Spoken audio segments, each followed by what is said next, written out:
Bonjour à tous, donc une nouvelle vidéo pour faire quelques exercices de révision sur la physique nucléaire, donc une nouvelle matière. Le tout c'est de comprendre, c'est pas très compliqué. Et donc dans cet exercice qui est relativement simple, on va commencer par les choses de base, donc qui concernent les notations nucléaires. Donc si je fais un petit rappel avant de commencer, donc les notations nucléaires, ça s'écrit comment?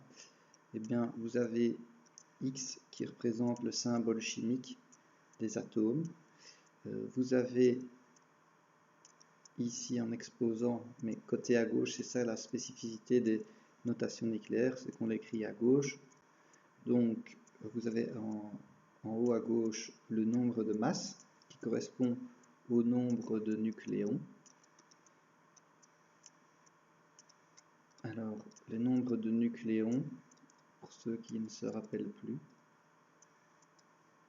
c'est égal en fait au nombre de protons plus le nombre de neutrons.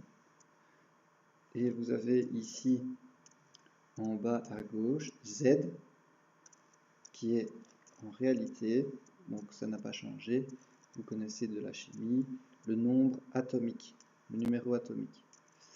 Donc le numéro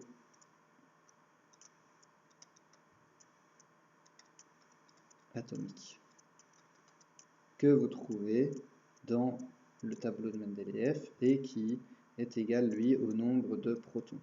Et donc on voit que si on connaît le nombre de protons, eh bien on peut déduire le nombre de neutrons à partir de A et vice versa avec Z. Donc ce sera le sujet de cet exercice là, c'est vous permettre de jongler un petit peu avec les formules. Alors dans certaines notations, on retrouvera simplement le nombre de masses comme ça, et on ne notera pas le nombre de le numéro atomique. Voilà. C'est une notation qu'on retrouve aussi régulièrement. Donc, voilà. Si je prends donc un exemple avec le fluor, donc vous avez 19 en partie supérieure, donc 19 nombre de nucléons, et vous avez 9 qui est le nombre de protons. Et bien si je vous demande de calculer le nombre de protons et de neutrons, et bien c'est pas très compliqué.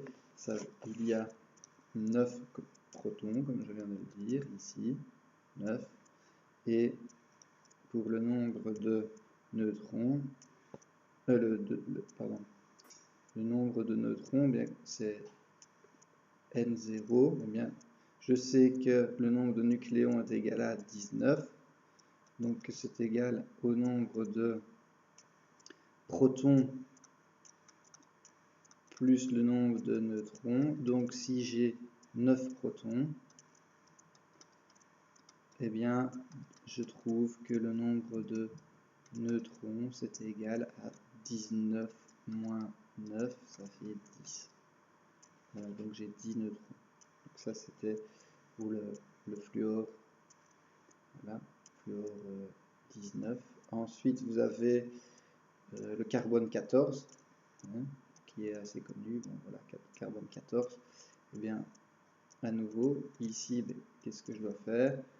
Je ne connais pas, puisque c'est pas indiqué, le nombre de protons, donc ce que je peux faire, c'est aller voir dans le tableau de Mendeleïev, ce que je vois, que le carbone ici, eh bien, il a 6 protons.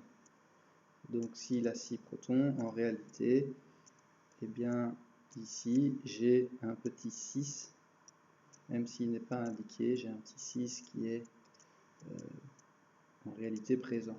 Donc si je note proton, il y en a 6, et comment dire, pour le nombre de nucléons, il y en a 14 nucléons, donc ça veut dire 14 c'est égal à P plus neutrons, ça fait 14 égale 6 plus neutrons, c'est égal à, donc, pardon, il y a 14 moins 6. Alors le chien est en train de ronfler derrière moi, je ne sais pas si vous l'entendez en arrière-plan, j'espère que ça ne vous dérangera pas pour faire vos exercices ou que ça ne, justement ça ne va pas vous endormir plus. Voilà, et il reste un dernier exemple, donc c'est l'uranium 235. Donc l'uranium 235, à nouveau, rien n'est noté, juste le nombre de nucléons. Donc ne pas confondre nucléon et neutron. Donc nucléon, c'est la somme, c'est tout ce qui se trouve dans le noyau. Donc c'est la somme des protons et des neutrons. Et ici, ben, il faut, comme j'ai fait tout à l'heure, aller dans le tableau de Mendeleïev pour l'uranium. Et on voit que l'uranium, il est ici. Et donc, il a 92 protons. Donc ici, je vais noter 92. Et enfin, mais je fais le même exercice. Donc j'ai 92 protons. Et donc 235 qui est ici, ça correspond à 92 qui est le nombre de protons plus le nombre de neutrons que je ne connais pas. Et donc le nombre de neutrons c'est égal à 235 moins 92. Et donc ça nous donne 143 neutrons. Voilà. C'est tout pour cet exercice qui n'était pas très compliqué.